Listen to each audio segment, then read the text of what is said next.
తెలుగుదేశం పార్టీకి ముస్లిం మైనార్టీలు మద్దతు తెలపాలని రాష్ట్ర ముస్లిం వెల్ఫేర్ అసోసియేషన్ అధ్యక్షులు షేక్ రఫీ అన్నారు.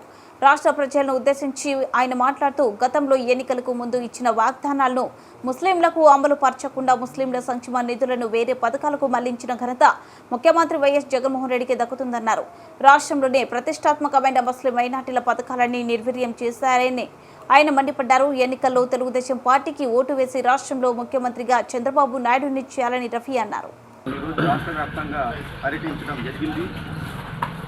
చంద్రబాబు గారి నాయకత్వంలో ముస్లింలు అభివృద్ధి చెందారనేది రాష్ట్ర వ్యాప్తంగా వివరించడానికే ఈ ముస్లిం సంక్షేమ సంఘం పెరగటం జరుగుతుంది. గత ప్రభుత్వంలో మనం చూసాము, మన జగన్ ప్రభుత్వంలో ముస్లింలకు ఏ విధంగా నష్టం జరిగిందనేది చాలామంది ముస్లింలకి అవగాహన కల్పించడానికే ఈ పర్యటనలో భాగంగా నేను చూసాం.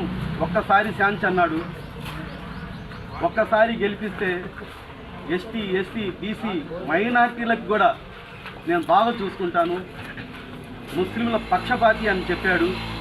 నమ్మి ఒక్కసారి ఛాన్స్ ఇచ్చాము.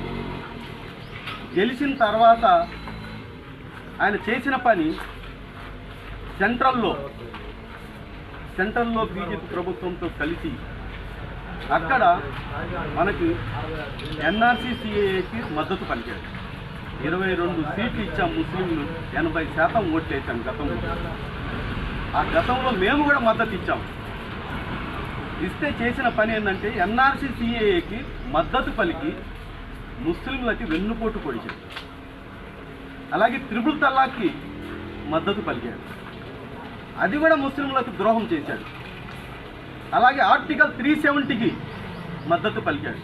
అంటే ముస్లింలకు వ్యతిరేకంగా ఉండే ఏ బిల్లులకైనా, నల్ల చట్టాలకు అన్నిటికీ మద్దతు పలికి ఈరోజు మేము ముస్లింలకి సేవ చేస్తున్నాము, ముస్లింల పక్షపాతులం అని చెప్పి ఏదేదో తల్లిబొల్లి మాటలు చెప్పి ముస్లింల అమాయకులు చేసి మా ఓట్లు వేయించుకున్నారు. మేము అడుగుతున్నాము జగన్మోహన్ రెడ్డి గారికి, మీ ప్రభుత్వ హయాంలో మాకు ఏ సంక్షేమ కార్యక్రమాలు చేశారు? ఒక్క కార్యక్రమం చెప్పండి చాలు, మీకోసం మేము చేయటానికి సిద్ధం. ఏ ఒక్క కార్యక్రమం కూడా చేయలేదు. ఏ ఒక్క సంక్షేమ కార్యక్రమం అన్ని తొంగలు తొక్కేశారు. మైనార్టీ ఫైనాన్స్ కార్పొరేషన్ తీసుకొచ్చారు చంద్రబాబు గారు. మైనార్టీల అభివృద్ధి కోసం ఎన్నో కార్యక్రమాలు తీసుకొచ్చారు. దుకాన్ మకాన్ అని చెప్పి ఎన్నో లోన్స్ పేద పిల్లల కోసం చేశారు. అలాగే దుల్హన్ పథకంలో పేదవాళ్ళకి 50,000 రూపాయలు